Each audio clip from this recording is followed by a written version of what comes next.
За зохиолч уран билгийн зүрхэнд тусан нулимс бодит амьдралаас сэдвчсэн түүхэн зохиолын үргэлжлэл гэж хэлж болох цагийн хүрдэн түүхэн тууч шинэ номын нээлт өчигдөр нээлттэй хэллээ. За тус ном нь Адармаатай сонирхолтой үйл явдалтай утга төгс найруулгаар бичигдэн уншигч олонний гарт хүрлээ. Монголчууд биднийг өнөөдөр эргчүүлэн амар амгалан инх тайвныг бидэнд авчирсан эрэлхэг дайчин хүн бүхэнд энэ номоо зориулж өгөх хэмээн зохиолч ярьж явсан юм а. Түүхэн сэдвт ном байгаа. Ерөнхийдөө 1911-ээс 1921 оны хооронд одоо үндэсний эрхчлөөний хөдөлгөөн, ардын хувьсгалын одоо түүхэн үйл явдал тулгуурлаж бичсэн.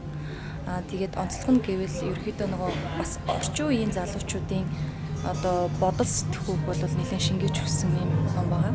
Бас нэг талаараа түүхэн сэдвтэй зүгнэлт маягийн юм ном байгаа. Тэгэхээр өнөөдөр залуу зохиолч уран билэг маань уран бүтээлийнхээ өөрийн одоо бие даасан 5 дахь уран одоо бүтээлээ уншиж чадсныхаа гар дээр тавьж байна. За уран билэг маань бол хэцэнгүү одоо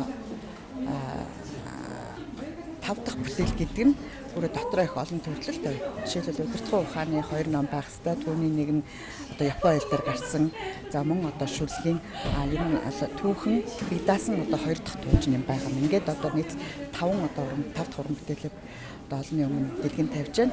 Энэ нь бол нэг талаасаа миний бодлоор бол залуу зохиолч эмэгтэйчүүдийн хувьд бол одоо уран бүтээл хөөцөлдөх, ном зохиол бичих түүх соёлоо эргэн харж түүнийг судалж байгаа нь өөрөө их чухал гэж үзэж би редакторын үг бичсэн байгаа. Цагийн хүрдэн түүхэн тууч нь за уран билэг зохиолчийн 5 дахь уран бүтээл юм. За Чингис хааны дайтхан урлаг буюу орчин үеийн байгууллагын менежментийн бодлого за хүчирхэг удирдагч байх ухаан, сэтгэлд жаргасан наран, зүрхэнд тусан нулимс зэрэг олон зохиолыг бичиж байсан юм. За уран билэг зохиолчийн хувьд утга уянгийн зохиолороо өөрийн гэсэн уншигчтай болсон залуу зохиолч. За уран билэг нь утга зохиолын салбарт өөрийн гэсэн өвөрмөц өнгө аяс намп төрх үзэл бодолтой бүтээл сэтгэлгээтэй их орон төрийн үеийн хүндэтгсэн залуу зохиолч гэдгийг Ахмад Уяхан хүндэлдэг юм а.